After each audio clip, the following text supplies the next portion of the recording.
All right, bear with me just a minute. Let's try now. All right, do we have sound now?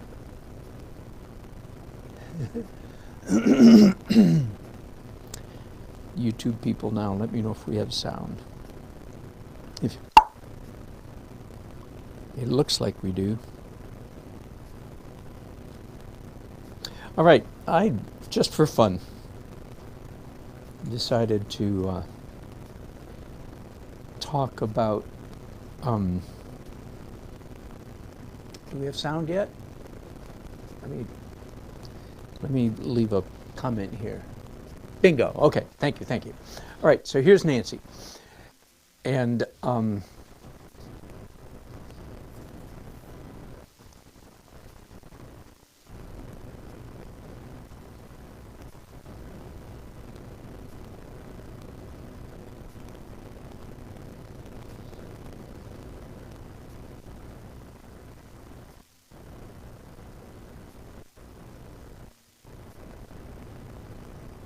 I don't usually begin my portraits by doing a charcoal sketch, and I'm not sure how long I'm going to persist here on this one. But I thought it might give us a chance to talk out loud a little bit about the portrait process. Okay, so you can see, if you've seen any book, had any class, done any video at all about portraits, you know what this is, right? This is the longitudinal, latitudinal lines, the eyes, and the center of the face.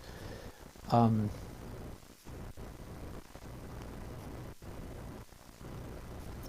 let me take just a minute. I'm going to measure, just with my eyes, the traditional, well, let me use my, just some pointer here, some traditional face, typical face is 1/3 from the hairline, or in a case of a person like myself, where the hairline used to be, from the hairline to the eyebrows is 1/3, from the eyebrows to the bottom of the nose is another third, and from the bottom of the nose to a chin is a third. All right, now just by doing that quick little measurement, I have just discovered that Nancy, who's a lovely lady, as you can see, is evidently not typical because her forehead came out a lot shorter. So let's try now eyebrows to bottom of nose and bottom of nose to chin.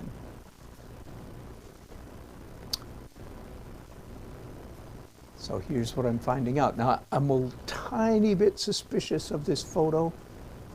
It's pretty close up, and I'm going to paint it anyway. I'm going to paint what it looks like, but it's possible we're getting a tiny bit of perspective distortion because of the close-up. But in other words, I'm not sure the photographer had a long enough lens, but it looks like a professional photographer, so he or she probably knew what they were doing. So let's just assume. But it is conceivable, by the way, that if the lens was too much of a wide angle, that things that are closer get larger and so forth. But anyway, here's what I just discovered. Nancy, eyebrows to bottom, and of course a little bit of it, guesstimate what is the eyebrow line, right? Because I'm going through the middle there. The eyebrow to bottom of nose is slightly longer than bottom of nose to chin, and considerably longer than eyebrow to hairline. So what that does for me is it gets me thinking. You understand what I'm saying? The average face is even thirds, third. One of the mental exercises one should go through before one starts doing a portrait, we're speaking very formal here today, by the way, in a formal manner, is try to measure differences about the face one is drawing. So I've just uncovered the basic one, which is the middle section of Nancy's face is slightly longer than average. Or her forehead is slightly shorter than average, and I would say more than slightly, considerably. Now I'm very happy saying all these things about Nancy because she's manifestly a very pretty lady, so We're not talking here about uglification. We're not talking about a divergence. Oh, and we have trouble with our Facebook already.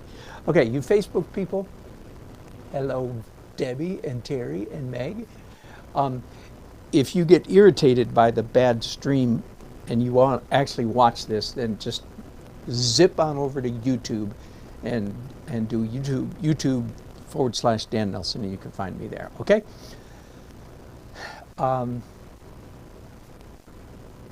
So I'm just standing and I'm standing here and I'm looking at this photograph and absorbing it and saying, okay, so first of all, let's try to reflect that reality.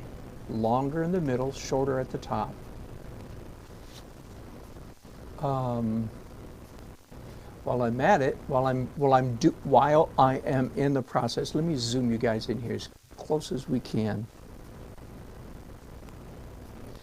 Yes, it is terrible. Carrie, thank you for letting me know about that. I am in the market for a new Mevo camera. The one that you guys are streaming through right now is my older camera, and I feel very bad about that. Again, if you want to watch a better one, go over to YouTube. All right, while I'm measuring things, let's just notice that the space between the bottom of her nose and the top of her top lip is extremely narrow. Now, I almost exaggerated that. Again, pretty lady, so I don't mind talking, but that's narrower, or even from her nostrils to her top lip, narrower than usual. Now, kind of funny, I know what I look like, and I know what my wife looks like, and I know what both of our biological children look like. Aren't I a clever fellow? And I happen to know that this is a characteristic of my family. That is, me, my wife, and our two children all have this, generally speaking, a short distance between the nose and the top of the top lip. So in my mind, this is a very pretty lady because she looks kind of like my family. I'm being completely facetious here, but what else should we measure? So I definitely think that her nose is longer than usual. And again, I'm very glad to have a pretty model to work with, because I can say all these things without feeling like I'm making any negative comments. Her eyes seem to me to be fairly wide set, just maybe a little, this is all mental notes that I'm making for myself right now. Do you understand? Her eyes seem to be wider set perhaps than average. Again, narrow, shallower forehead. What else might I see? Here's one of my most favorite mistakes, is the distance from the end of the eye to the front of the ear. I often make the mistake of making that too narrow. So I'm just making a mental note of that. By the way, she wants me to take this earring out and replace it with a diamond stud. One more observation I'm going to make before I start doing a sketch, and that is that obviously her head is tilted away from us. I've already indicated that with my preliminary longitudinal line. That's supposed to represent the center of her face, right? So it's curving this way. I've already tried to indicate that, but let's go back to the photograph again just for a minute.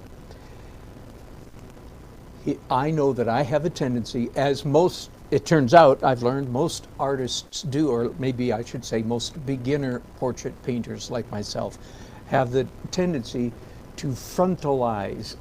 Somebody else made up that. It sounds like a word I would make up, but somebody else made that one up. That is, we tend to turn a face toward us a little bit more than actual.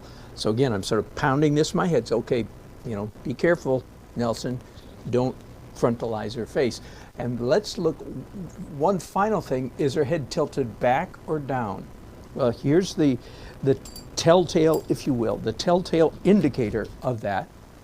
And don't just go by your intuition, is the bottom of the ear in relationship to the mouth.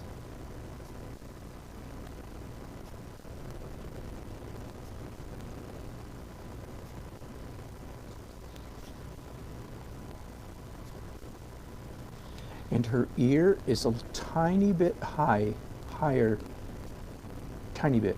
So that means even though her head is, in a sense, tilted back on her shoulders, we're looking down on her. So the effect is her head is, according to that measurement, tilted down slightly. So I want to look for that.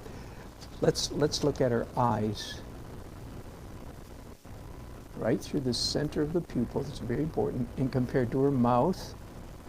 Ooh, so according to her mouth here, very slightly higher on this end.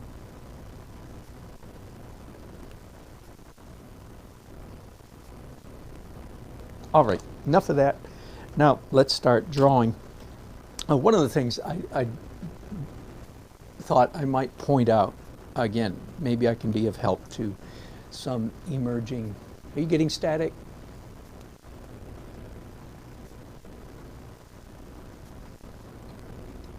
Okay, Uncle, I'm going to unplug my power.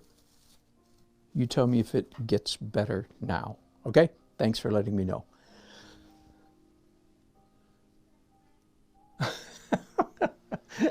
Travis, me too. All right. Here's one of the things I want to try to convey to any emerging portrait painters that may be watching me. I only say that because I'm assuming that if you're a super duper expert professional portrait painter, you're probably not watching me, okay? So just generally that's kind of how it works, that if you're watching me, that probably means you're somewhere slightly behind me in your portrait journey. Here's what I want to talk to you about, what my mind is doing. First of all, in order, again, this is instructional for anybody who's fairly early on their portrait journey. In order to interpret what your eyes are looking at, and I'd rather be looking at a real three-dimensional, I'd rather have Nancy sitting right here, but that's not going to happen. But you can still learn plenty by working from photographs, in my humble opinion. You have to understand the construction of the head. Or, in other words, you need to be able to mentally, visually picture this structure as a three-dimensional object, not as lines on flat surface. In fact, that is, in fact, one of the problems about using a grid, you know, where you go like this and then copy. When you do that, you are copying the face as a flat two-dimensional surface, because with the grid, you're turning it into all straight lines. And that's a good cheater method. It's okay. It's one way to get started, but that's a weakness of it. Whereas in your mind, when you're looking at a photograph, you need to be understanding all the, you know, the three-dimensionality of this. And that just comes with practice and with learning, learning by rote. That's one of my favorite words. Learning by rote the intricacies, if you will, of the human physique. And again, I know you old timers will get tired of hearing this, but just for any newcomers that might be here, what do I mean by the words by rote? Again, I'll show you my three favorite books on the subject. By rote means learning things from these kind of books, and you don't learn by looking, you learn by drawing what is in these books, okay? That's the classic George Bridgman, about 100 years old. Here's maybe the second classic, Andrew Loomis. This is about 80 years old. And again, you must draw these in order to derive benefit. Andrew Loomis, well, I'll show you. Here's another separate book on just drawing the head and hands. So let me go back to some of the early pages to show you the kind of construction. There we go. This is the kind of stuff you need to learn. Let me repeat, you get almost no benefit by looking at these pictures and reading all these words. You get the benefit by copying, okay? So this is the kind of homework that you must do. Sorry to be mean to you. If you can't do this, you can't do portraits. I'm being really mean. I'm being a very good teacher right now. Okay, you need to understand, you need to be able to visualize all, and again, you get no benefit by looking, you get huge benefit by copying. Have I copied? I've copied all of those, yeah. I've copied all of those, not those. Okay, so no, I'm working my way through this book, same as all the other books. So this is the homework that one essentially must do. By the way, here's the law of thirds, or the third ratios. This is the homework that you must do before you can really launch into a successful. By the way, all these faces here, by the way, came out of Andrew Loomis's head, as far as I can tell. Reading the verbiage at the bottom, he made all these up. He is outrageously talented. Oh, there's Mark Twain, so he didn't make that one up. Anyway, so, and then the third book, that's 80 years old, and this one is 60 years old, Drawing the Head and Figure by Jack Ham. Okay, same thing. It's all the rules, all the tricks. If you want to be a portrait painter, you cannot launch into this. Well, you can, but you'll have minimal success. You need to do your homework first. There you go. All right. So I'm turning this flat two-dimensional surface into a three-dimensional image. All right? Let me continue to scribble now. And in a minute, one of you will say, wait a minute. I'm not going to tell you what you're going to say, wait a minute for. Okay, I'm measuring some angles, which is kind of a two-dimensional thing.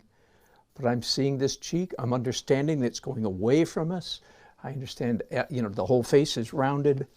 The nose is even more rounded, if you will. Okay, now, have I got the nose the right length in relationship to the eyes? Well, I'm actually going to cheat a little bit. I don't mean cheat. I'm actually going to push my first guess that I took and lengthen those. This smile line is immensely important. Now, I've already mentally made a note that the nose is quite close to the mouth. I'm going to show you guys a little trick here in just a minute that's sort of separate, if you will, from simply the art of capturing a likeness. I'm going to tip over into a little drawing trick that I want to show you in just a minute. Part of the reason for learning the anatomy, let me zoom in here just to the photograph for a minute. Part of the reason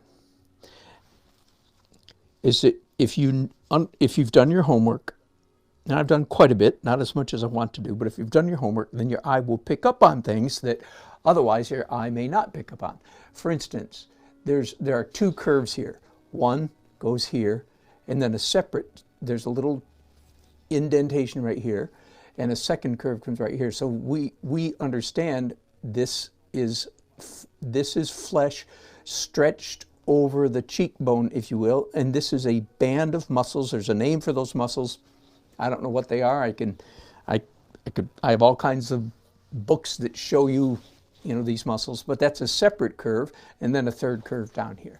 All right, let's go back to, so just seeing that, because if you didn't know your anatomy, it would be very easy to miss that little subtlety, or you're just drawing curves kind of like willy-nilly, and we don't want willy-nilly curves. Does that make sense? We want to understand why this or that or this or that. Before I draw the chin, let's map our way step by step. Here's the little shadow crease underneath her chin, and then how wide is her chin? Ooh, and then there's a little crease right here that's barely visible, but I'll make a mark anyway. In fact, I think one of the things that we do in order to capture likeness is we have to map our way across the blank areas of the face. And in fact, that brings me to another principle.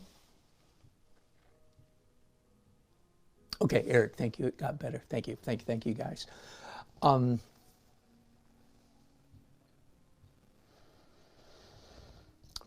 principle. If you're a fairly beginner at portraiture,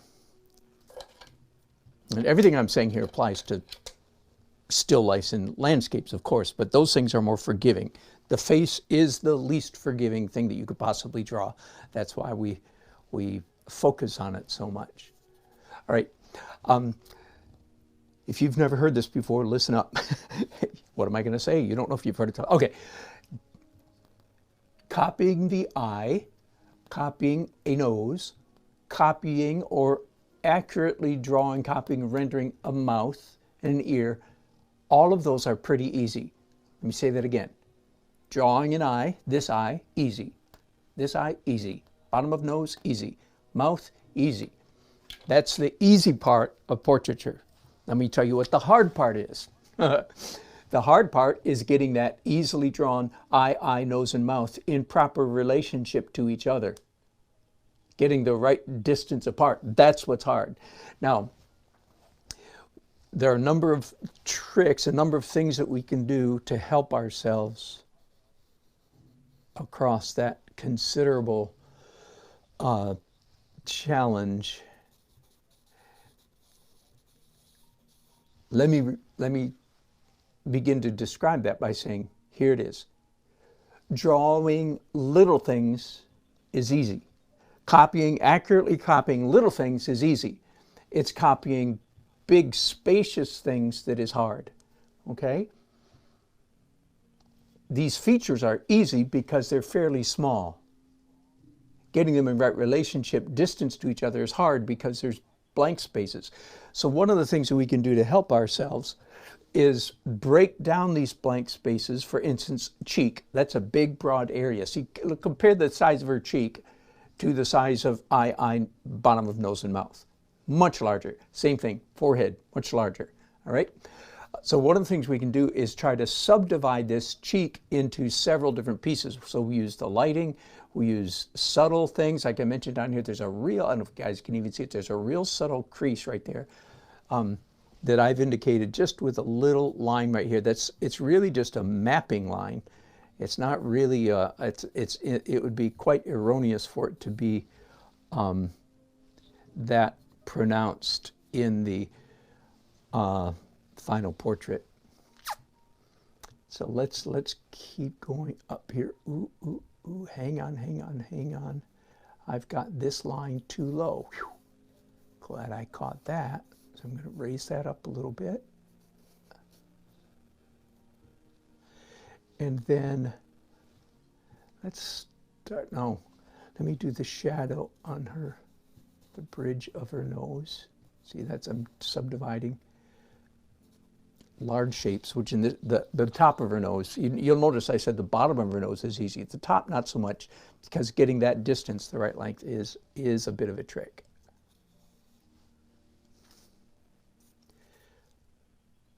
Where's the corner of her eye? But let me pause here just a second. The very first thing I did to begin this portrait was I did the longitudinal line. It's an imaginary line down the center of her face, and the latitude line. Now, I have learned, and this is, again, I know enough about portraiture to know that you have to do enough portraits so you begin to learn where you tend to screw up. Once you learn where you tend to screw up, then you can make adjustments. I have learned that habitually, typically, when I do the latitudinal line for the eyes, I almost always make it too high. It ends up being right between the eyebrow and the eye. And so that's exactly what I did here. Now I still might be erroneous in my mark, but at least knowing that that's my typical mistake, if you will, that helps me, because I know to watch out for it and say, wait a minute. Well, left to my own devices, I will make that mark to not where the eyes go, but I'll actually make it above the eyes. Let's do over here. Now here's where I could use some, honestly, here's where I could use some calipers. Now, I don't know if I'm drawing this exactly the same height. It looks like pretty close. Let me try this way. Yeah, pretty close, but I'm not going to use calipers. I would like it to find the width of that eye. But as I've said many times in the last several weeks, where I'm doing these fast portraits, I'm going to start out each one trying to do it the hard way. Try to do it without any measuring at all. Just look and draw, look and draw. Now, I don't know. Let me just go ahead and rough in this eyebrow and then see. Yeah, I might be close. Can you guys see a likeness beginning to emerge? I think I can. I think I'm seeing a slight likeness here.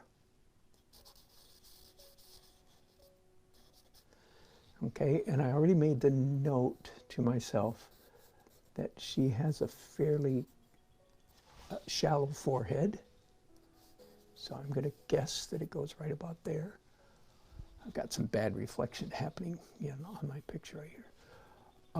Straight up from the inside of our eye, that's the zenith, the climax, the high point. All right, and here's a place where I tend to mess up. I mentioned earlier, I tend to make this gap, including this one right here, a little too narrow. So, in fact, I'm going to move that already. Now, there's a really nice line here that can help me subdivide her wide cheek. I'm not saying her cheek is wide. I'm just saying that's typically one of the wide areas of a face.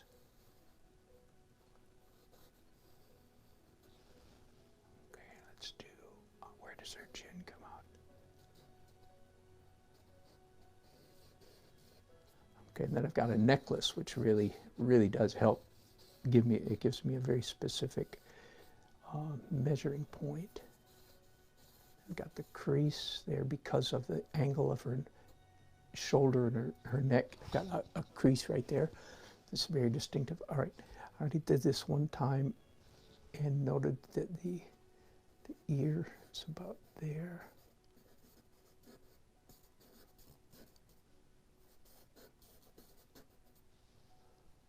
And I'll put a stud in that ear instead of the earring that we see. Okay, all of this area is dark. And her shoulder comes about that angle right there.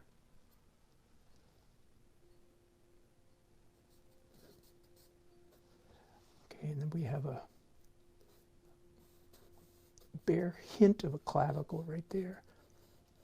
And then the top of her humerus, her shoulder bone right there. No indication that her top of her dress, we just see the top of it right there.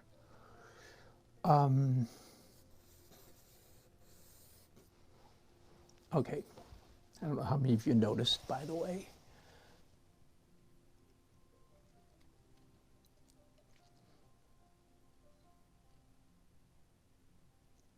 Barbara, you're exactly right.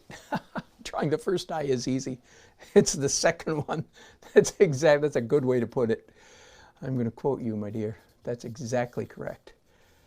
Drawing the first eye is easy. Now, how deep is it here? Here's another typical mistake that I make. I make from the bottom of the hair to the top crown of the head, or the crown of the hair in this case. Left to my own devices, I will make that a little too narrow.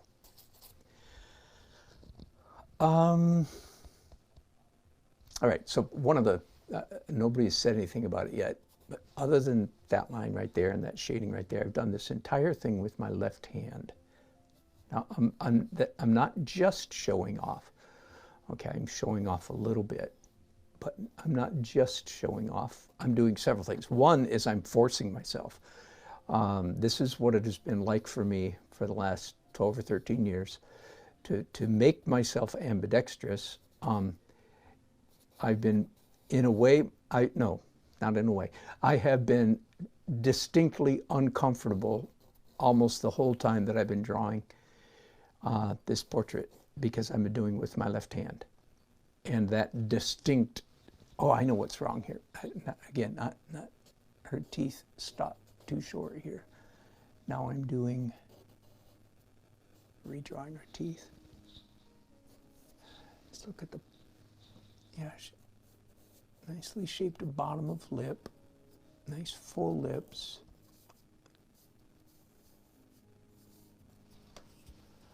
And now I see I can actually raise up the bottom of her nose. And I did her nose lower. I did it short, then long, then short again. So we'll see. Well, it's a little bit hard to tell. I'm back to my right hand here for a minute just to do some shading real quickly. My right hand has way more skill in some ways. Now, hang on, I'm going to talk about that again in just a minute. My right hand is my control hand, just like it is for you. Your dominant hand is your control. Or as I often say, it's your control freak hand. Okay, whichever is your dominant hand. Bear with me just a minute. I can make another little adjustment, lower that line down a little bit. But I want to, so I'm not just drawing with my left hand to show off. I'm drawing to practice, but more than that, I am trying to demonstrate, even though I have felt mildly uncomfortable the whole time that I've been doing this face. I'm ending up with a drawing that I think, well, I'll go this far. It's pretty darn close. Okay, it's pretty close to a likeness. You can already tell who it is. I'm happy about that. I'm happy I didn't screw up right in front of you all, which I'm certainly not beyond doing. I screw up in front of you plenty of times. Do a little bit of shading, and I'm doing shading with my right hand here. So part of the point that I want to make, and this is again for those of you regulars, you hear me, talk in different ways about the left-handed or non-dominant hand, secondary hand drawing all the time. And what I want to point out is that, again, I'm not swearing, I'm not going to put my life on this, say it's a dead ringer, but it's close. I think this eye might actually be a little bit low. Let's move that up a little bit. But in spite of my discomfort, if you will, the discomfort of drawing with my wrong hand, part of the point I want to make here is your wrong hand, and I'm going to talk to you as though you're all right-handed, even though I know you're not all. Your wrong hand is more skilled than you thought, okay? It's just uncomfortable, and this is what keeps most people from launching into their true destiny, which is two-handed painting, is the discomfort of it. And one of the things I'm going to say is, comfort schmumfort, get over it. Stop worrying about how comfortable you are. The fact is your non-dominant hand is more skilled than you think, and I can't prove this next thing, but I will tell you that my brain feels different when I'm drawing with my subdominant or non-dominant hand. And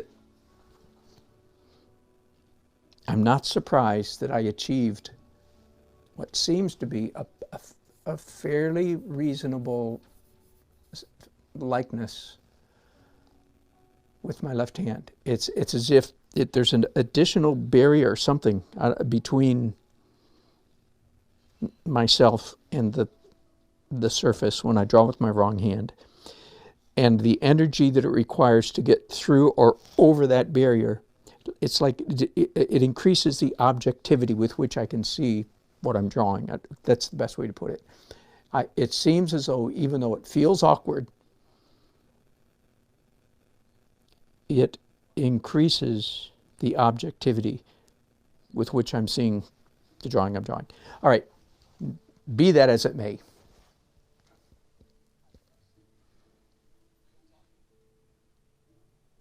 You go, Treadfall. Exactly. Good, good.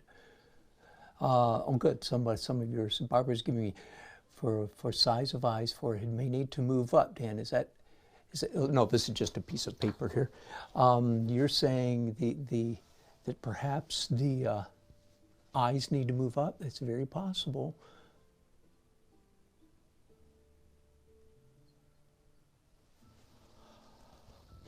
No,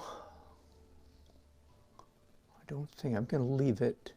Now, let me bring you guys around just for a minute so you're seeing both of those images straight on. That might help you see a little bit better. And again, I wouldn't, bet my life on that I'm accurate here, but I'm going to stop there anyway. Okay? There is a particular trick right now that I want to show you, because this some of you will get a kick out of this. I'm going to switch now to charcoal pencil. I'm trying to see there. Yeah, these are both called soft. And I'm going to use a maul stick. Now, let me make sure that this pencil. Oh, no, that doesn't write. Hang on. There we go. This one writes. Charcoal pencils can sometimes dry out. I don't know if you know that or not. If they get old, they last forever. So it's not, it's not hard for them to get old. By which I mean, I think I have charcoal pencils around here that are 40 years old. So that's what I mean by old.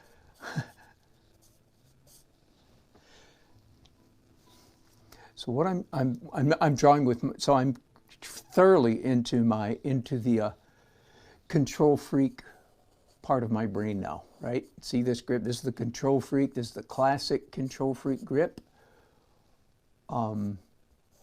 Because there is a time and a place for such a grip, right? Okay, let me just make that eye larger.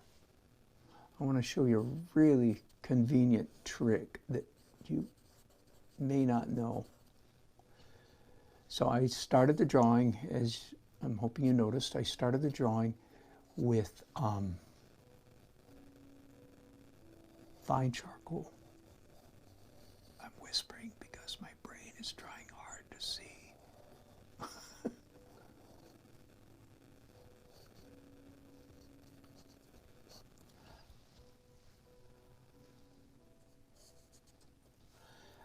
I'm making adjustments, of course, all the way along.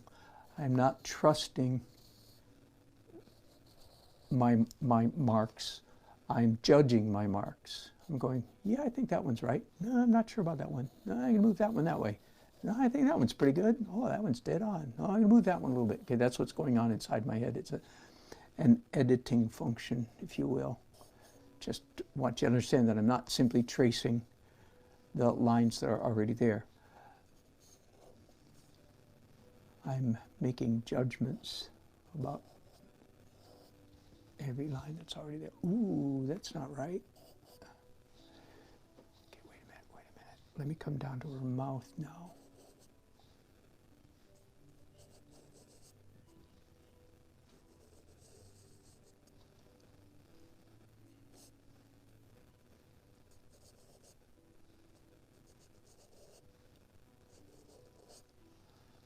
Okay, the distance, now that's her top lip, so the bottom of her nose comes right down to there. All right, now let's redraw her nose according to that line. Now, I'm showing you a very particular, trick, I guess. With the way I started this portrait, I feel like I would be approved of, let's say, by the atelier people. The way I'm holding my pencil right now, I would be heartily disapproved by the atelier people. If you don't know what I mean by atelier people, they're some of the ghosts. The atelier people are some of the ghosts. I have several ghosts that haunt my mind all the time when I'm doing artwork. The atelier people are the serious, or as I like to say, serious. That means you're really serious. Really, really, really, really serious artists. But I by the way, I do heartily celebrate and approve of the atelier movement, generally speaking, in Western society, Europe and America. They're trying to rescue the art world from many of the excesses of the 20th century. And so, because of course I'm an artist who is concerned with beauty and representational artwork. Those two are not unrelated, but they're not the same. So therefore, of course, you can imagine I celebrate the efforts of the atelier people. And hang on, I need to think here. Oh yeah, I got a line. This whole line comes out here, there. I think that I did here in this sketch. I did the very thing that I told you guys I tend to do all the time, which is I made about a quarter inch too close to her head, I believe, her eye, her features here. I'm going to take a chance. I think that the placement of her eye here is roughly correct. I'm not sure that, of course, I'm not sure about any of this. We will find out. We will all find out in just a minute how close I am on all these guesses. At least we'll get a good idea in a minute.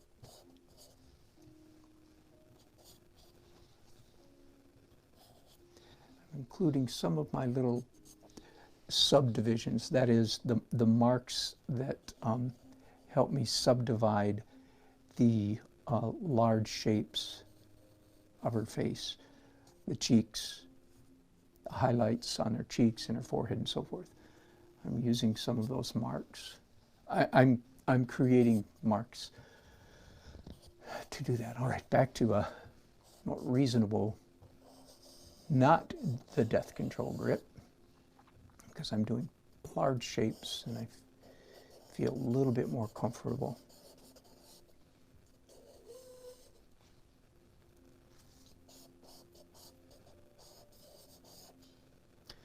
You know what? We might do a real radical test of this sketch here in just a minute.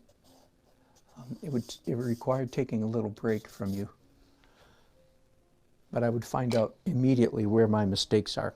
All right, let me show you what's coming next. This, I hope, will be fun to you. All right, this is a piece of tissue Kleenex that has been used for this before, as you can. Oh, Rose, I'm so sorry about that. Horrible. All right, watch this.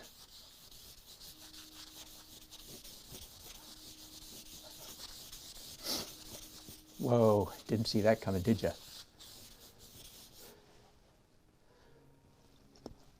So basically what happened is everything that was vine charcoal just essentially got smeared out into a neutral mid-tone gray. And the only thing that you still see here are the lines that were rendered. And I'm seeing now some lines that I failed to draw or failed to draw adequately. What we're seeing now are the lines that were rendered with the charcoal pencil. Now I'm going to simply come in here and do some shading, real quick shading. This is just going to be a real quick sketch.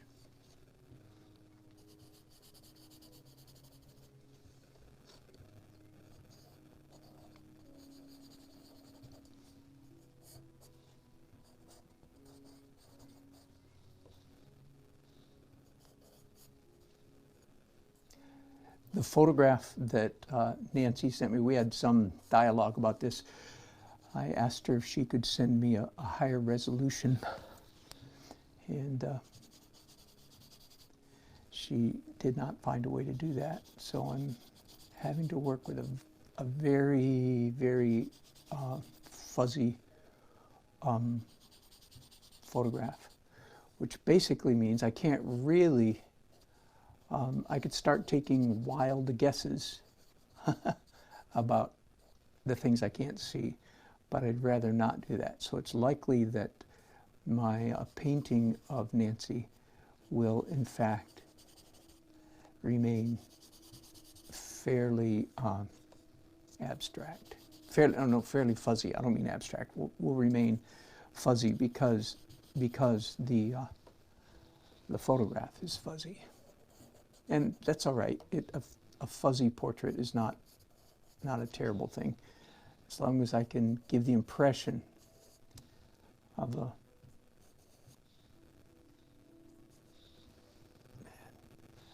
I can almost not see the top of her lip there. Bring your nose down even further.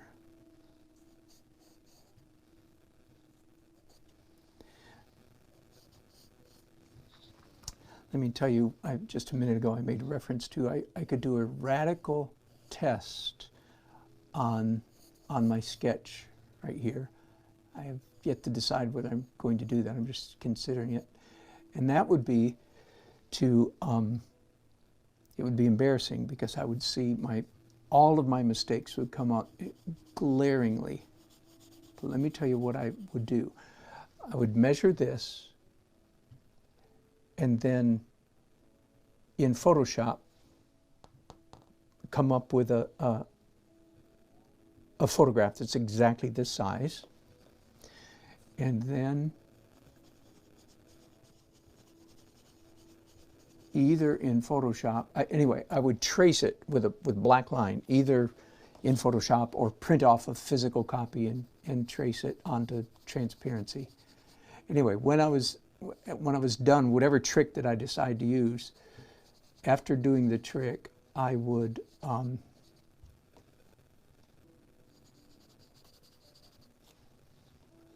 lay my outline, my perfect outline, on top of my drawing, and as I said, I would find out immediately where my quote-unquote mistakes are. Now, I'd also find out where, of course, where I'm accurate. Now, besides being horribly embarrassing, if I do that live on live broadcast, besides that, it would also be very instructive for me, because I would be employing this principle of pedagogy, pedagogy, the science of teaching, or extrapolating from that, the science of how human beings learn. And one of the ways that we learn is by having a very short feedback loop, a very quick feedback loop.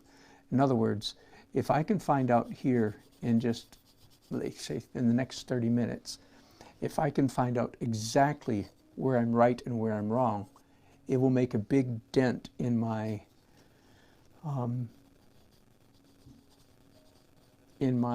mental apparatus, in my mind, and I'll be able to derive benefit from learning where my mistakes are.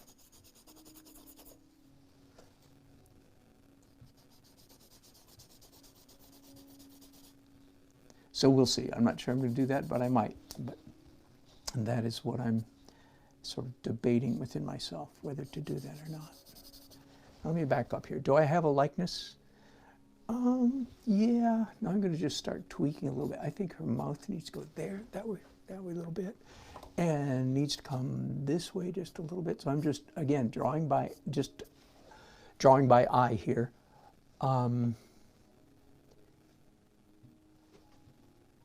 She looks a little too droopy-eyed, which almost always has to do with the angle. I am going to use an eraser. Hang on just a second.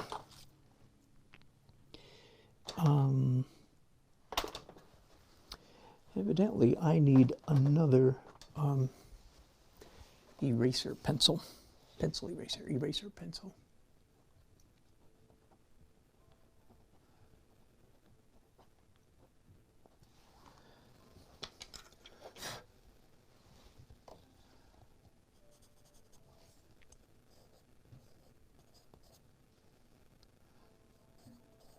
There we go. That's the mistake. It's at the bottom of the iris. That's why she's looking. There we go. That's a little bit better.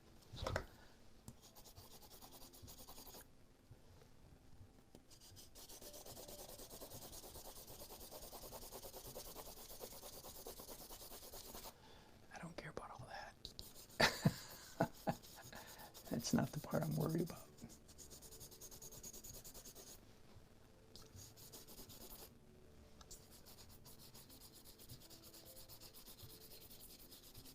Oh, I have an eraser pencil.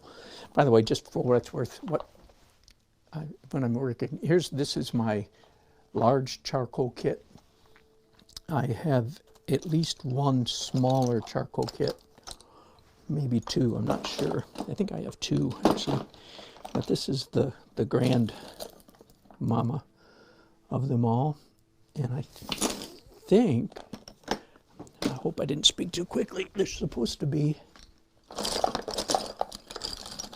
an eraser pencil in here. Rummage, rummage, rummage. Well, darn. I must have. This is why I like kits, so that I don't have to do what I'm doing right now, which is run to another part of the house or whatever to find. So clearly, I took an eraser pencil out of that kit. This is my graphite kit, and let's see, complete with eraser shields, all the tricks of the trade. Let's see if I have an eraser pencil in here. Not quite as likely. Sorry about this, guys. No, I don't have one there either. Wow. Okay, they are downstairs, and I will not run downstairs. Will not take your time to do that. So let's just use an eraser stick. Now let's start out with a kneaded eraser. All right, back to the zooming into the job at hand here.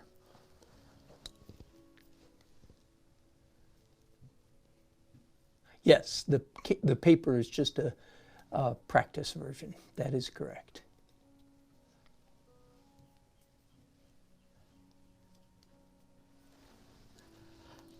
So I have here a kneaded eraser. By the way, you can do some, I think, very, very charming sketches using this technique. The technique being, do your first rough sketch with vine charcoal, then come back over that with charcoal pencil, defining and refining all your lines, making your choices, making your final decision, and then smear it all, then do some shading, and then lift out with an eraser, which is what you see me doing here.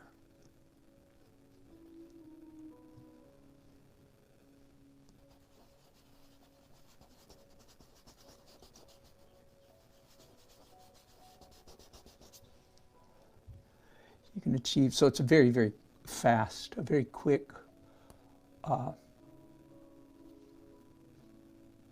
trick for trying to capture a face. I have a couple examples of this on my website, by the way. I was just working on my big website a little while ago, which is dannelsonart.com.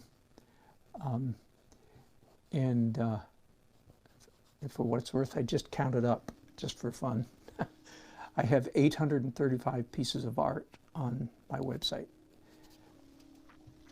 I've never seen any other artist have anywhere near to that. And I explained why do I have so many. Part of the answer is because I've been an artist for a very long time. I've worked in very many mediums, and people say, well, what have you done with all that time? So there you go. That's the answer, 835 pieces of artwork.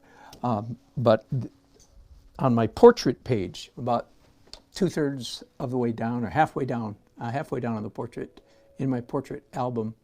So you go to dannelsonart.com, click on paintings, then click on the portrait, and I have, I think, 67 portraits, if I remember right. I have several samples of this technique, this charcoal, this exact technique that you just saw me use here. So if you want to see some slightly prettier versions of this, you can go there. But generally, I'd like to say, you know, whoops, now whoa, now I'm seeing some things. Whoa. This is not right. Oh, good, I'm glad I caught it.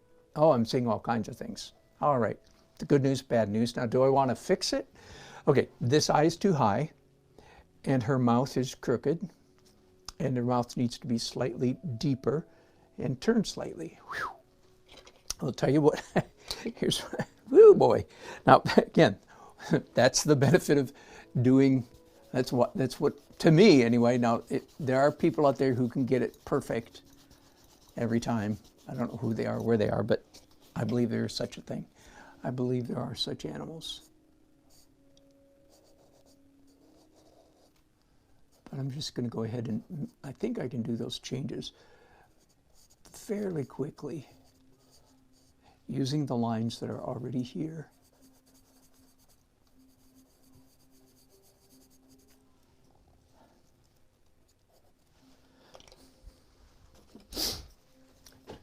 And then, of course, you can always use a blending stub.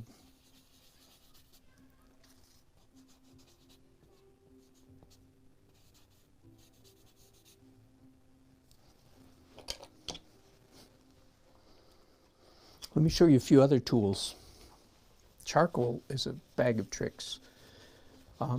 There's a chamois, plain old-fashioned, you know, skin of a sheep. Don't worry, somebody was going to eat the sheep anyway. They didn't kill the sheep to get a chamois. But it's an erasing tool, a very gentle erasing tool. Speaking of not gentle erasing tools, can you hear that? Anyway, it's a little electric eraser, which will really help me get a reflection in the eye there. Isn't that sweet? All right, now I said her mouth is, oh yeah, look, needs to come up all the way to here on the far corner. I've said a similar thing in my painting portraits.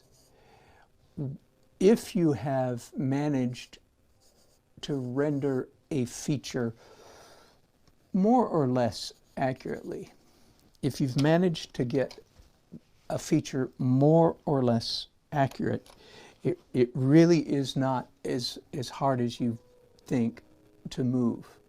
And I compare that to, in the world of literature, writing the first rough draft is 80% of the work. It's easier, the job of editing, correcting it is easier than the job of creating it the first time, at least in my impression. But that's certainly true in art, that if you've rendered it once, moving it is not as hard as you think. And I say that to myself to try to defray the sense of panic or disgust or whatever, great wave of disappointment that rise up within you when you discover you've made a mistake like that. It's like, oh, whoa, before you despair, before I despair, I'm preaching to myself here, believe me, before I despair, say, wait, it's not as hard as you think. So let's, in fact, I'm getting a double, I had to do two things with the mouth. One is I had to move this end of it up And by the way, just for what it's worth, what's a good thing for me to point with? I guess this. What my eyes suddenly saw was, and this is just the way, to me anyway, the way portrait goes. You can't see everything all at once, but all of a sudden I saw essentially this triangle right here, the size and dimension of it. And I realized that this end of my mouth was too far down because the triangle was the wrong shape. So that's what I saw mostly. Then in addition to that, I also discovered that my mouth was too shallow. So I've just moved up the top of her mouth moved up, which made her mouth automatically get deeper. So hang on just a second.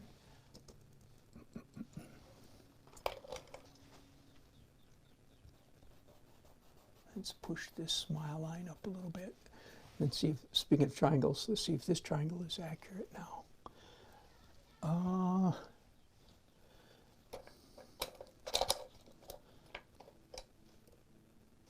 No, I'm afraid that the bottom of her mouth still needs to come down a little bit.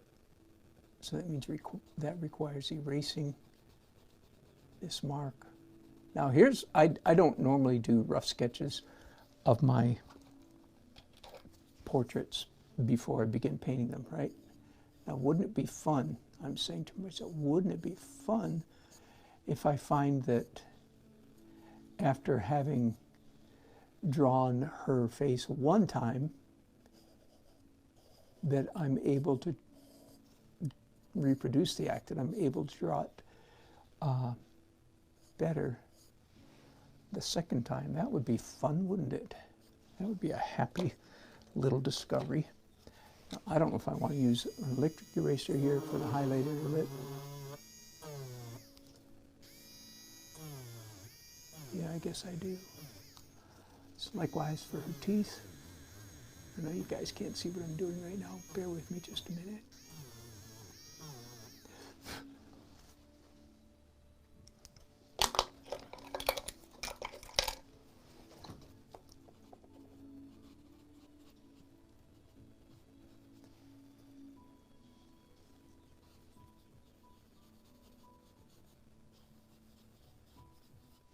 Whoops.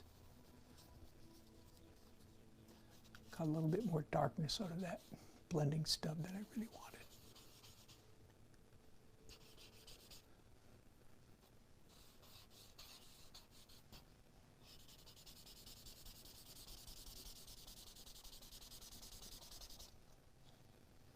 I'm going to leave this sketchy. I'm not going to try to blend it all out and make it really smooth. On my website, again, just for fun, if you're interested, on the illustration page, I have a number of charcoal drawings of two categories. I have a number of charcoal sketches, sort of like this, roughly speaking like this, besides on the portrait page. And I also have, some of you, if you're interested at all in charcoal, I have a number of what I call finished. Well, I have that in my portrait page too, come to think of it. I have a number of finished charcoal images as opposed to rough charcoal sketches. If you really sink your teeth into any medium, it can get really fun, can it? And I have, all right. Does it look like her? It does quite a bit. All right, but I think my exercise is more than over, probably.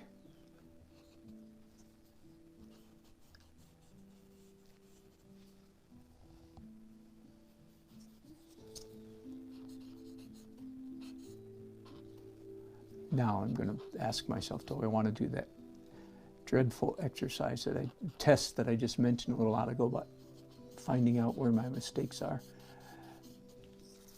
Honestly, I don't think I'm going to do that, but I want you to understand what I was recommending.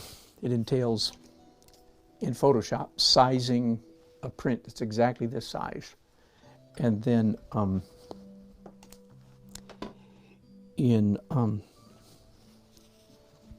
this is not just a Kleenex again, tissue. By the way, you might wonder why do I keep the Kleenex after I've done this, after it's all dirty? The answer is because it becomes even more useful. The dirty tissue is better than a brand new one because it already has some charcoal in it.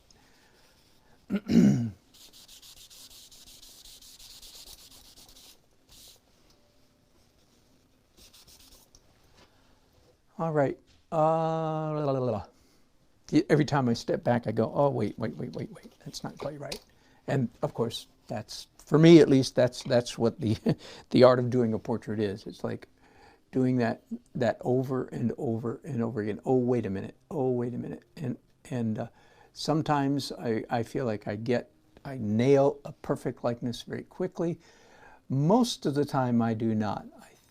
I think it's about 40% of the time, roughly speaking, about 40% of the time in my portraits, I do a pretty good job of really nailing it, coming out of the chute, if you will. But more often I do not. Just again, I'm just giving you a realistic appraisal of where I'm at. I'm gonna lighten all this.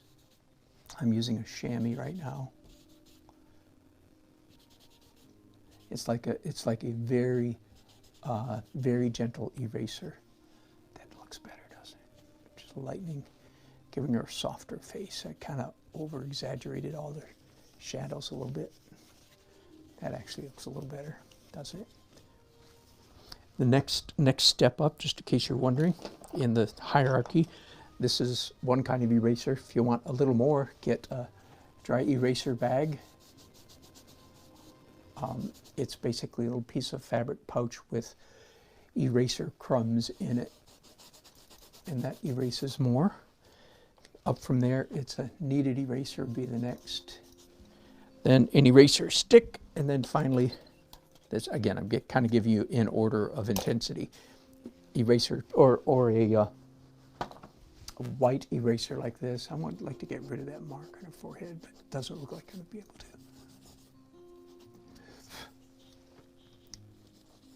Now that I've got this good, nice white eraser in my hand, let's go ahead and lighten up some of her features a little bit, shall we? So we'll find out. I'll find out here shortly if having done her face one time will help me to nail her face, get it better the second time. I think that eye is still too high, don't you?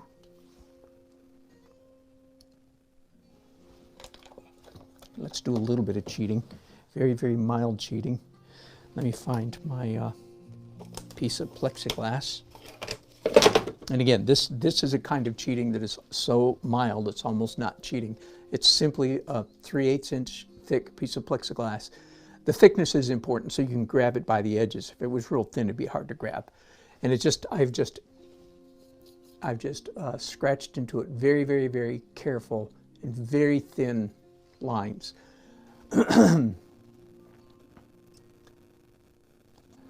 And the fact that the lines are both horizontal and vertical, oh yeah, doggone it. That is, all right, I'm not going to mess with you guys and waste your time anymore. But if I were to continue with this particular sketch, I'd be lowering this eye yet one more time. So I'll decide if I want to, because it always feels good to, like I might want to give this sketch to my client, right? If I do, though, I will make those changes. But I have a feeling that this little exercise actually will help me at least a little bit when I come to paint, which I'm going to do. Right now, I guess I'll just keep going, okay? So there we go. I could call that essentially left-handed portrait, couldn't I? Most of the work was done with my left hand. All right, so here's the real canvas. Same photograph.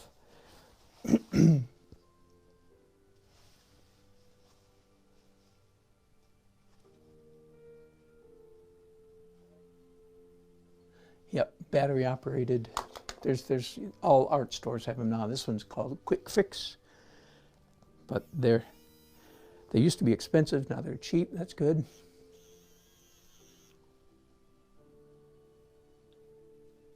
Hello, Jeremy. You're very welcome.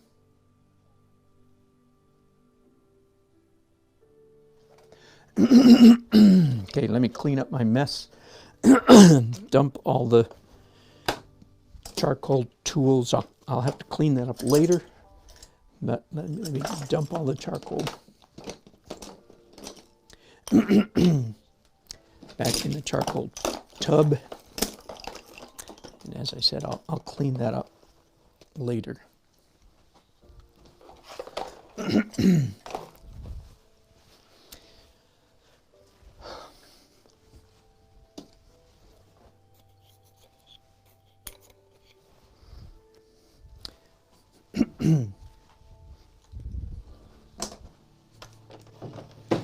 All right, let's start another painting. The other 5 portraits, by the way, that I'm working on are all, I'll show them to you quickly, just for what it's worth. They're all at that difficult 75 to 85% accurate. In other words, it's right where the rubber meets the road, so to speak. The first one is this rather unusual. It's not actually a portrait. It's a landscape with a figure in it, but my client is calling it a portrait, so I said, sure, what the heck. That girl, she's 75 to 80%. Here's right. Hang on, I got to move you up. He's 75 to 80%. I did him last night without your company, and he's still tacky. Here is Wright's parents. Get a little bit of bragging on this one. I should have had the camera going when I, night before last, Sally's head was too large. And so I just started drawing, just looking and drawing, and just drew it sort of the way you saw me just do the charcoal, and just about nailed her perfectly. It was one of those, 40% moments where it's like, bam, that's a pretty good likeness. And again, that's 85%, 90% right. Jim is 90% right. And then finally, lovely Holly, another bridal portrait. None of this is done, but her face is 90% accurate. Okay, so I want to get this new one. This is a late commission that has come to me of Nancy, not my wife Nancy. And I want to get this one in the, what's the word I'm looking for? I want to get it in the pipeline. There we go. I knew you knew that's what I was looking for.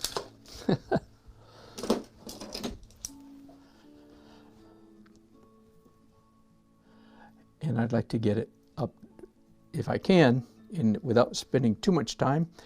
I'd love to get it up to the 75 to 85% accurate, so that they're all, because then I typically, unless I've achieved a likeness, so let me back up just a second.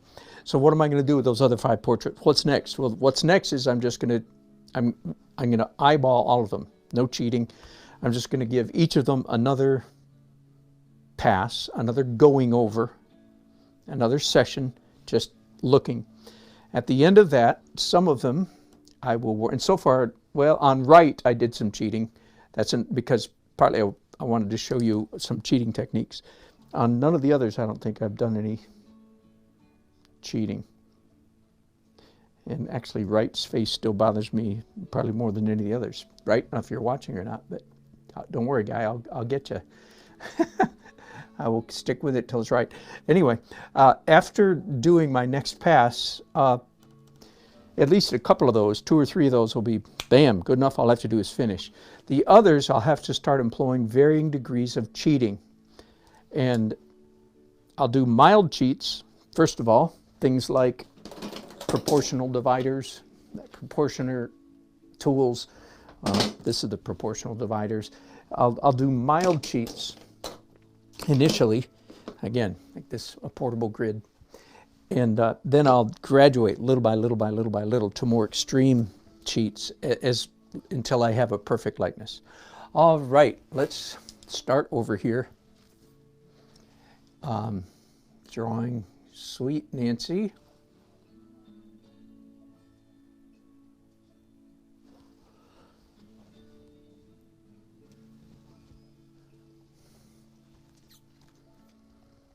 And I'm standing back. Oh, here, let me back up. Let me back up so you can see what I'm doing, so you can see mechanics. I'm standing back here. Nice long brushes, by the way. We've talked about this quite a bit. They're not available anymore, unfortunately. We artists, we might be required, until somebody starts making them, we might be required to start manufacturing our own. Uncle mentioned that, doing that the other day, and I don't know, it has to be the right way. It has to be a lot of things right, but that might be the only option, other than getting very expensive ones from the Rosemary Brush Company in the UK, which is an option too. All right, so I'm closing my non-dominant eye, and I'm looking at trying to replicate the exact angle of her head, and then stepping over here.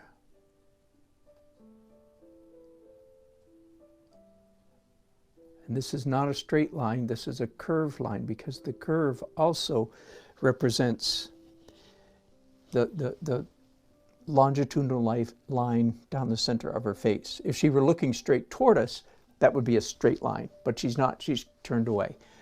Now, same thing, other hand, replicating the angle of the eyes.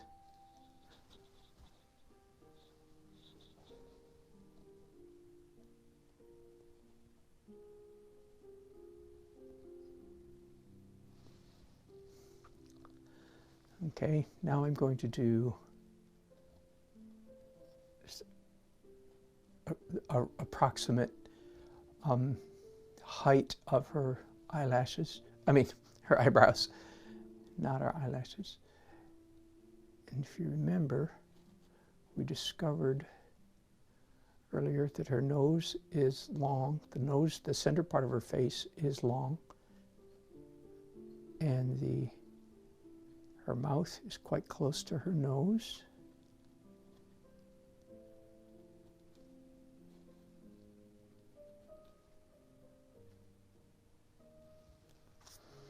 So just by eye here in the last few minutes, I've done several measurements, but they've almost all been vertical. Now, by doing the eyes, the eyeballs there, all of a sudden, whether I like it or not, I've launched into horizontal measurements.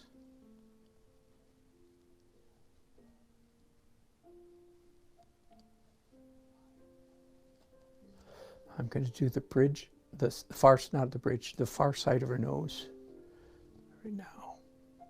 I believe it's that angle right there. And the brow, going up to her eyebrow, that arch right there.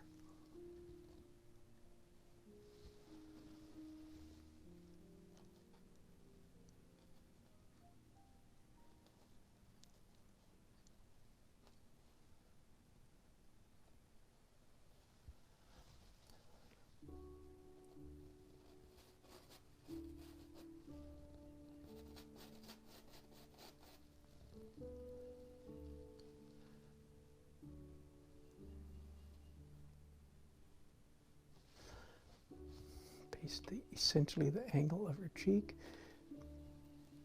Now, you might understand that part of the danger, if you will, of doing this, measuring angles like this rather,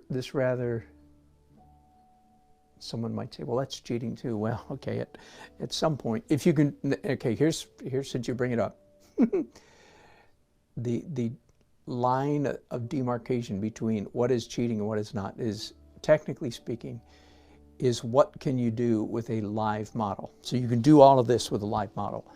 What you can't do with a live model, for instance, is turn him or her upside down. They generally complain when you start turning them upside down.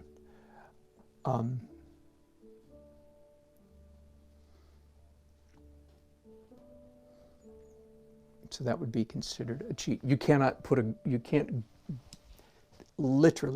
grid a model.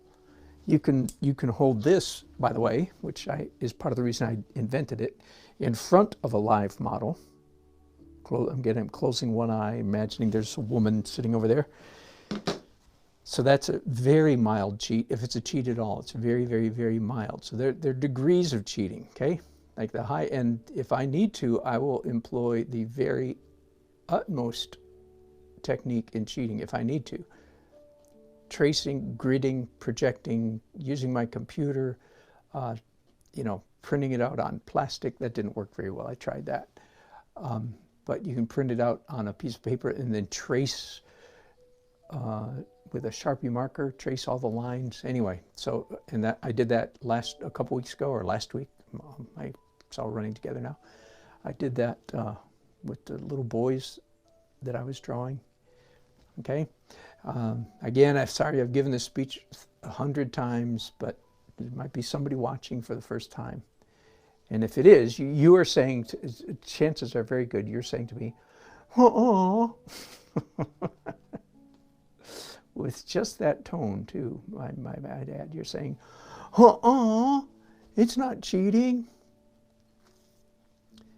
So, forgive me, now that I'm this far in, I have to finish the rant, the story. Okay, all those methods are cheating. Anything you can't do with a live model, measuring, gridding, projecting, tracing, blah, blah, blah, measuring, the degrees of cheating, understands? Because you can measure with a live model. You can hold your brush up like this and so forth. That's a legal cheat. The point being, they're all legal. What you need to understand is that whenever you quote-unquote cheat, your skills are deteriorating. Your ability to see is being diminished as you cheat. So if that doesn't matter to you, then have at it. But I don't like the idea of my skills deteriorating. I don't. So there you go. That's the end of it. So cheat all you need to. So what I recommend then is do what I'm doing here, which is do as much as you can without cheating, and then employ whatever cheating techniques are necessary in order to get the job done.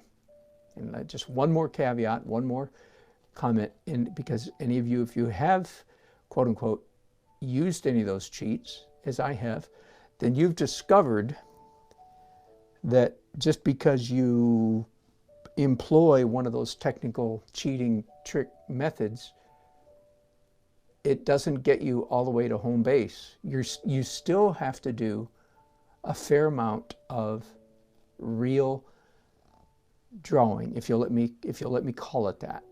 You still have to do a fair amount, no matter how you cheat. Grid, trace, project, whatever. It can help. It can get you, halfway around third maybe, but you're going to end up still needing to do some kind of seeing. Here's a new little tool that I just invented. Okay, you've seen me hold my brushes at arm's length long enough. Let's just zoom in here. Here's a little thing I uncovered. So this is pretty typical for me. First of all, I toned the canvas in acrylics last night so that I'm not working on white. And I'm using transparent brown, neutral, any color brown, doesn't matter. Don't ask me what color, doesn't matter. But this is a blending stub, as you can see, just rolled up paper, and I just dipped it in my Gamsol, which makes a really neat tool for erasing, if you will, or blending.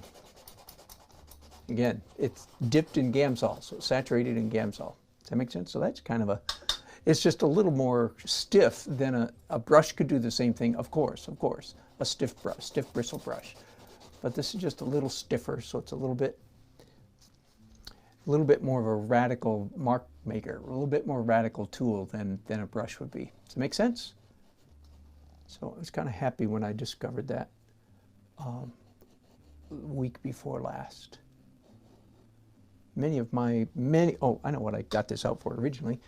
This part of her lip is too high. There we go.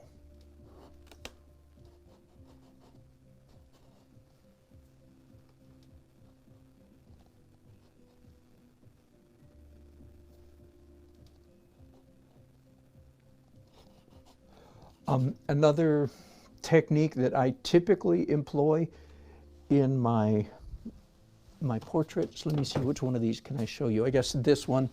Now, the reason this one isn't a toned canvas is I just simply forgot. I just started drawing her without toning the canvas, so it's not a disaster. Hello, Betty Funk, good to hear from you again. So I would rather this be a toned canvas, but it's not. But anyway, I typically do my portraits I start them in a fairly monochromatic manner, the way I'm doing this one right here. And then I'll give hints of color, but I don't really focus on the color typically from the beginning. I just save that for later. It's taking pretty much all my mental energy right now just to try to get the lines in the right place. I don't want to have, me myself anyway, I don't want to have to mess around with color at the same time that I'm messing around with drawing.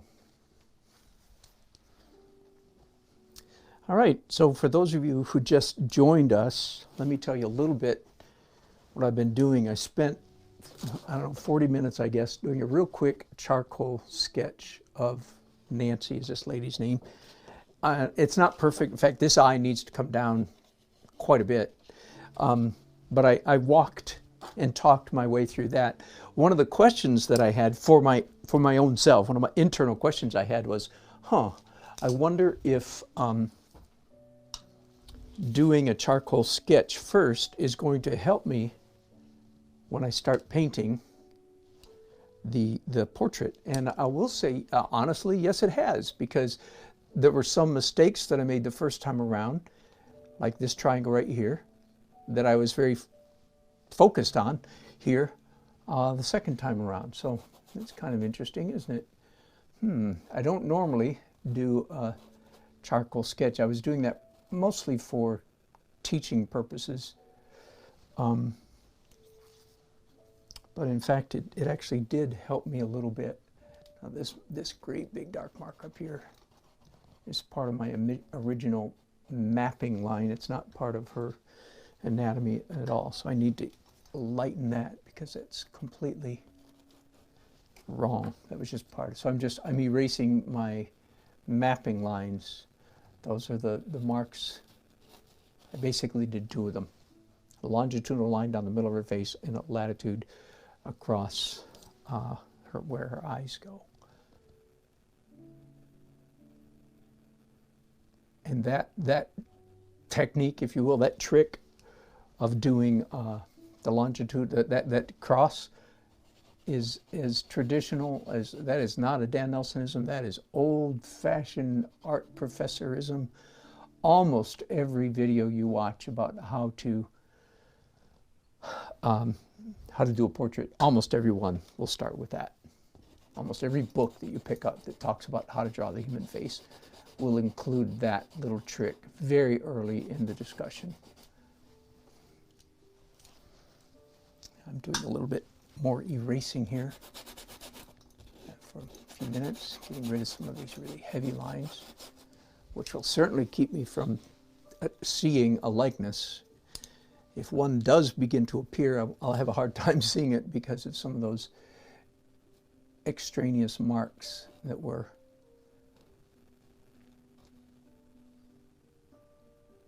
in fact, that's a good lesson as well. If you're working on portraits, it's not simply a matter of getting, like so far my drawing here has been mostly linear, right? Mostly lines, trying to get the lines in the right place. But in fact, a face is not mostly made up of lines. And sometimes you really won't get a likeness. You really won't begin to see the person's face appear until you do some degree of shading, because so much of the likeness consists in the subtleties of form, not just the simple outline. Because that also sounds like a really convenient excuse for doing a bad drawing. I wish you guys would stop pointing out my follies and fallacies. By the way, one of the things I'm experiencing right now is that doing shading with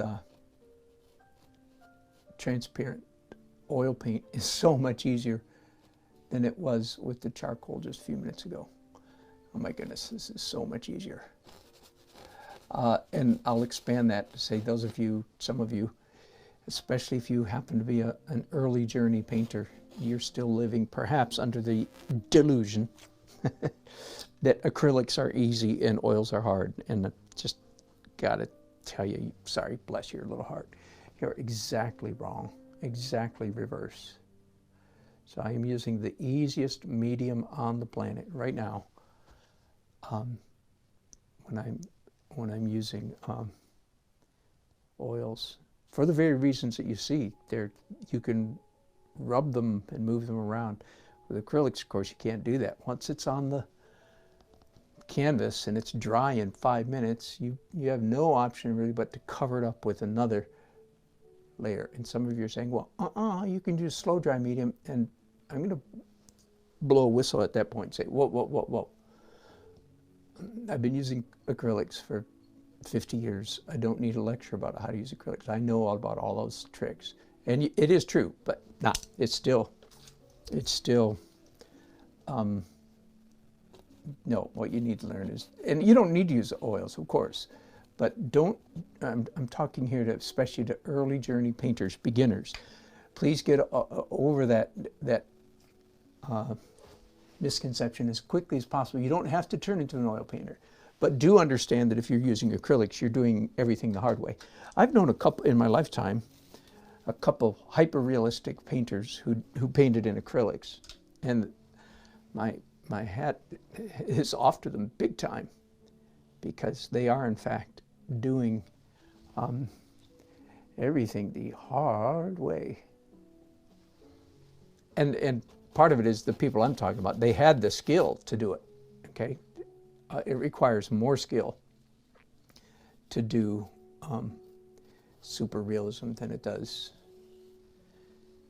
in acrylics, than it does in oils. So again,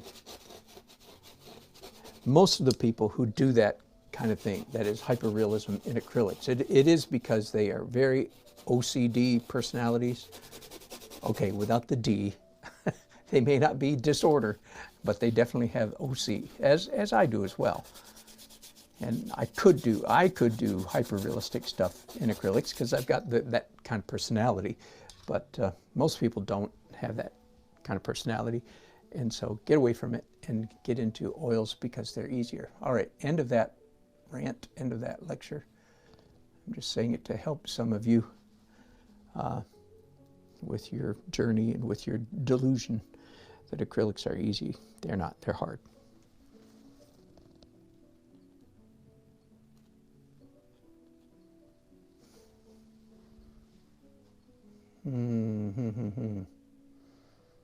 I am not very happy with this girl.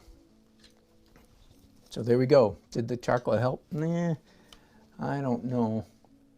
It might have a tiny bit, but not much that I can see at the moment. And her eyebrow is way too high. Let's fix that. It's an easy fix. But once I've done that now, if I Have I messed up her other eyebrow? Chances are very good that I have. Let me. And so it goes. Again, there are people on the planet who are way better at this than I am, who can nail a likeness. And I think usually they are such simply because they practice so much more, that they just do it all the time. And of course you get good at what you practice.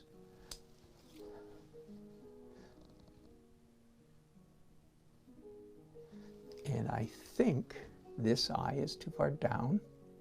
Okay, in case you've missed any of my earlier broadcasts in the last 2 weeks, let me tell you part of my trick that I'm employing here. Last week I started 5 and finished 6 portraits. That's because I had my granddaughter Lake was already well along in the process. So I started 5 portraits 2 weeks ago. A week ago? I can't remember. It's all running together. Started 5 and finished 6 portraits in 1 week. This week I am now likewise. This is my 6th one. So I'm doing 6 portraits essentially all at the same time. And there's method to my madness. There's a reason I'm doing that, and it is because I'm already getting to the point on this particular face, on Nancy's face here, where I'm getting blind to my mistakes. Some of you are screaming at me, can't you see your whatever it may be, your mouth is too high, your mouth is too low, your mouth is too wide, your mouth is too deep, your mouth is too shallow, the eye, that eye's wrong, the forehead's blah, blah, blah. Well, part of the reason some of you can see that and I can't is, number one, because you're smashingly better artists than I am. That's a possibility. It's more likely, however, that the reason you can see my mistakes better than I can is because you're looking at it you haven't been staring at it for 20 minutes or 25 minutes. And so you're seeing it with fresh eyes. So that fresh eye principle. And I know that very well that works. As I said in the last couple of weeks, I've seen one of the best portrait painters in America. Again, if I said his name, you would know it. I've said it accidentally here a couple times the last couple of weeks, but if I said his name, you go, him? Yeah, I saw him make a mistake. Clear as, it wasn't like, well, that's your opinion. No. I'm not talking about like, well, I think something. It was a mistake. And the question is that because I'm better than him? Are you kidding? Can't hold a candle to his skill. But I was seeing his portrait with fresh eyes, and he had been staring at it for however many hours it took him to do it. So this principle I call portrait blindness is a very real thing. So the trick here that I'm employing is I'm about to put Nancy down. I am not terribly happy with the likeness that I have failed to achieve. In case you're wondering, mildly disappointed, but it's really mild. Okay, my disappointment is very mild. Don't get worried about me or anything. I'm not going to go hang myself. Maybe tomorrow, but not today. All that's a joke. But no, I'm not very happy really at all. And even the little correction that I just made. How do you know when you're getting portrait blind? It's quite simple. When you start making changes and it doesn't get better, it gets worse, that means it's time to move on. So it's very, very, very close, very much time for me to move on. I'm just simply being ornery here because I'm going, no, I want to try to rescue it. But what is going to happen is that in an hour, say, or, oh, that is so bad. When I come back to her, I'll be even more disgusted with myself. Again, I jest. I will see my mistakes so much more clearly, and I'll be able to correct them so much more quickly. So that's the trick. It turns out you can do 4, 5, 6, 7 portraits faster and better than you can do 1, because after looking at 1, get blind to it, come back, you see it with fresh eyes. I think I've beat that to death. I think you got the idea, right?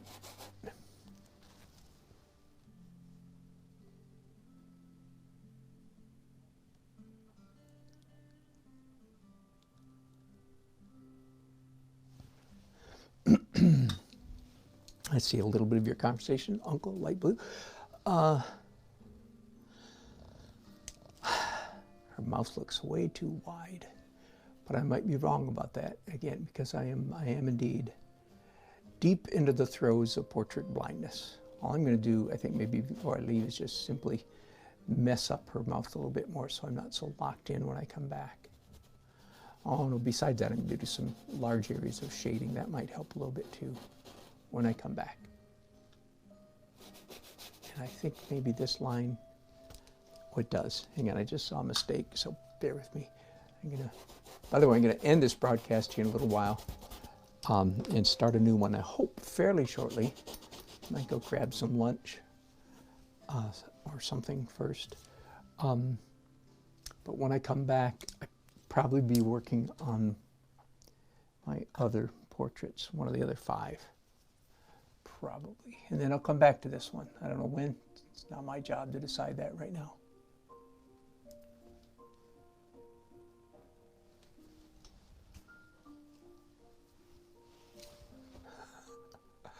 I've drawn this corner of her mouth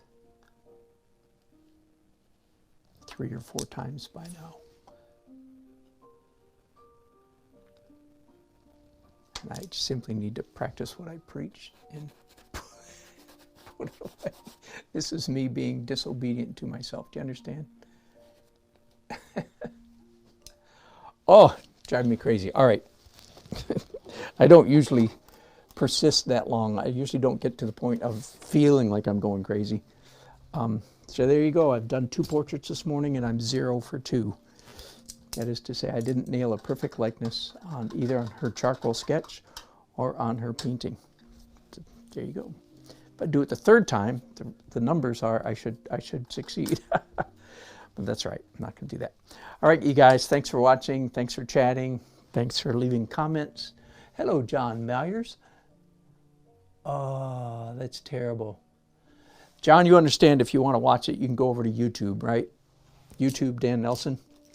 And my stream over there is much more reliable. I deeply apologize. The solution for you Facebook people is I have to buy a new camera, another piece of equipment I need to buy. And I plan to do that, just haven't done it yet. Thanks guys for watching. Bye-bye. Be back later today sometime. Bye-bye.